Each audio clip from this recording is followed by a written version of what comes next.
पीके ने की जन स्वराज बेदारी कारवां मुहिम की शुरुआत। हज भवन में बोले, मेरा लक्ष्य गॉडसे के दौर में गांधी की विचारधारा को पुनर्जीवित करना है। किसी मुस्लिम व्यक्ति को अगर प्रशासन गलत तरीके से पकड़ता है या पकड़ कर रखा है तो जन स्वराज उसे इंसाफ दिलाने की पूरी जिम्मेदारी लेगा। जन स्वराज के सूत्रधार प्रशांत किशोर ने आज मुस्लिम समुदाय में जागरूकता लाने के लिए पटना के हज भवन में जन स्वराज बेदारी कारवां अभियान की शुरुआत की, जिसके माध्यम से बिहार के हर घर तक जन स्वराज का संदेश पहुँचाया जाएगा। प्रशांत किशोर ने अभियान की शुरुआत करते हुए मौलाना मजहरुल हक ऑडिटोरियम में मौजूद लोगों को संबोधित करते हुए कहा कि उनका उद्देश्य गॉडसे के दौर में गांधी की विचारधारा को पुनर्जीवित करना है। उन्होंने कहा कि बेदारी कारवां गांधी की विचारधारा पर आधारित कारवां है, क्योंकि गांधी की विचारधारा से ही मुस्लिम समाज के लोगों का विकास हो सकता है। इसके साथ ही प्रशांत किशोर ने एक बड़ी समस्या के बारे में बात करते हुए कहा कि हाल ही में बीपीएससी आंदोलन के दौरान उन्हें पता चला कि कई मुस्लिम युवकों को पुलिस ने गलत तरीके से हिरासत में ले रखा है, और सबसे आश्चर्य की बात यह है कि मुस्लिम समुदाय में इतना डर है कि कोई भी इसके खिलाफ आवाज नहीं उठा रहा है। लेकिन अब हमने तय किया है कि जन स्वराज हर उस युवा को इंसाफ दिलाएगा जिसे प्रशासन ने गलत तरीके से हिरासत में लिया है।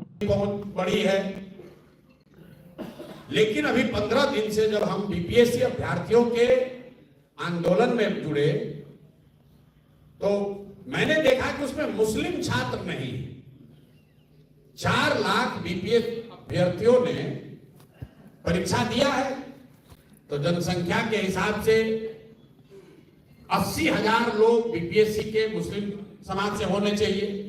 उतने तो है नहीं, क्योंकि इस समाज में पढ़े लिखे लोगों की जनसंख्या कम है। लेकिन बीपीएससी का आंकड़ा बताता है कि करीब करीब 40,000 विद्यार्थियों ने, मुस्लिम समाज के विद्यार्थियों ने बीपीएससी का एग्जाम दिया है। लेकिन आंदोलन में अगर आप देखेंगे तो उसमें इक्का दुक्का ही कोई मुस्लिम लड़कों का नाम दिखेगा। जब मैं गर्दनी बाग गया वहां पर भी कोई मुस्लिम साथी नहीं मिला। जब मैं गांधी मैदान में बैठा वहां पर भी कोई मुस्लिम साथी इतना नहीं दिखा।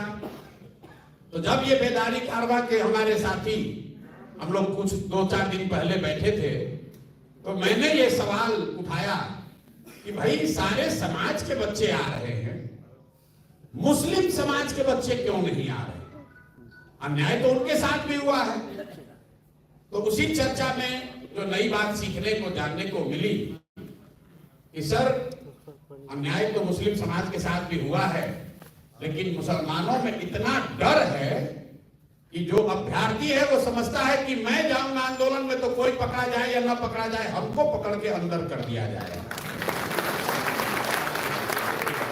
और उस पर करीब उस दिन 1-1.5 घंटे चर्चा हुई है, क्योंकि हम दिल्ली से आकर राजनीति नहीं कर रहे हैं।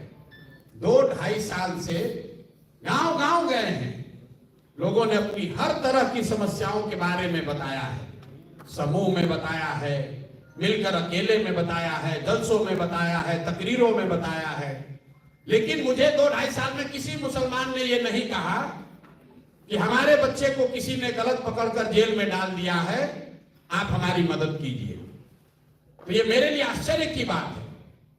लेकिन आंकड़े बता रहे हैं, और 4-5 दिन पहले जब ये बात हुई है तो हम लोग उसको देख रहे हैं कि सैकड़ों नहीं, हजारों की संख्या में मुस्लिम परिवार के बच्चों को पुलिस सही या गलत पकड़ के जबरदस्ती किसी बिहार में जेल में रखी हुई है, और उनके परिवार वाले इतने डरे हुए हैं कि वो अपने बच्चों के लिए मदद मांगने भी नहीं आना चाहते।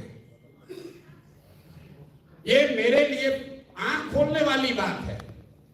ऐसा कैसे संभव है? लोग कह रहे हैं कि किसी ने बताया, यहां लोग साथी बैठे हुए कि वो लोग लज्जा से नहीं आ रहे कि किस मुंह से कहने आए। किसी ने कहा वो डर से नहीं आ रहे हैं, किसी ने कहा इसलिए नहीं आ रहे कि उनको विश्वास ही नहीं है कि कोई मदद कर सकता है। कोई लोग ये बता रहे हैं कि लोग इसलिए नहीं आ रहे कि एक आदमी जेल में है, हम जाएंगे हल्ला करेंगे तो हमको भी और पकड़ लेगा, तो आदमी और पकड़ा जाएगा। इस बात के लिए पिछले 4-5 दिन से मैं सीख भी रहा हूं, उसको समझने की कोशिश भी कर रहा हूं। और किसी ने कहा, शिक्षक महोदय ने, कि प्रशांत जी लीगल एड देंगे ना। भाई लीगल एड नहीं देंगे। लीगल एड देने वाले हमको लोगों ने बताया यहाँ 2-3 संस्था है, कुछ इंडिविजुअल भी हैं जो उनको कानूनी मदद कर रहे हैं।